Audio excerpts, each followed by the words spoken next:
Hi, welcome back to Tidbit Tuesdays. Today I'm joined by my dog, Leo McGarry.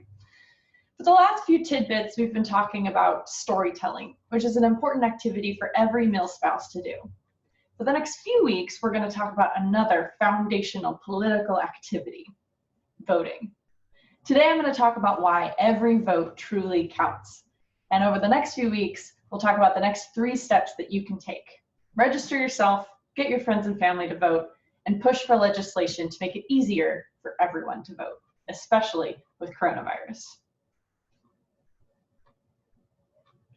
Voting is important for so many reasons. It's how we keep our political leadership accountable for the decisions they make. Sometimes it's even how we push ballot measures directly into law. For US citizens, voting is our civic duty. And especially if you're a woman, I believe we owe it to the women who came before us and fought for our rights to vote whenever we get the chance. When I talk to my friends about voting, one of the most common pushbacks I hear is, my single vote doesn't matter, so why bother? I get that. I used to feel that way when I lived in a place that was either solid red or solid blue. I thought, one vote from me isn't going to change anything, right? Wrong. Every time you and I vote, we leave a permanent impact on our districts, and here's how. Campaigns only have so much time and money to reach out to voters, and unless they're a billionaire funding their own campaign, candidates have to prioritize which voters to reach out to. And typically, they prioritize voters with a consistent voting record. It makes more sense to invest in them than to invest in persuading someone who might not even show up on election day.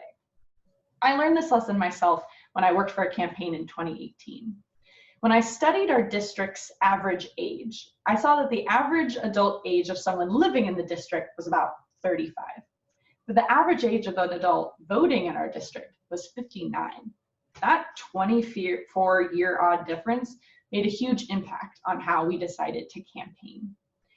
The average voting population of your district, whether that's the age, gender, race, socioeconomic status, all of those make a huge impact on the options that end up on your ballot. They influence who chooses to run, what issues they focus on, and how they reach out to voters.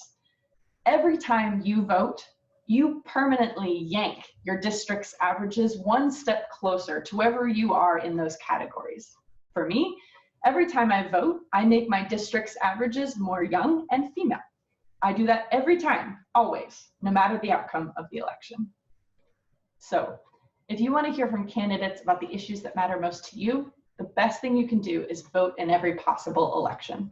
Even if your ballot doesn't make a numerical difference in the outcome of an election, it will make a permanent difference on the shape of every future election. So stay tuned next week. We'll talk about registering to vote. Meanwhile, stay healthy, y'all.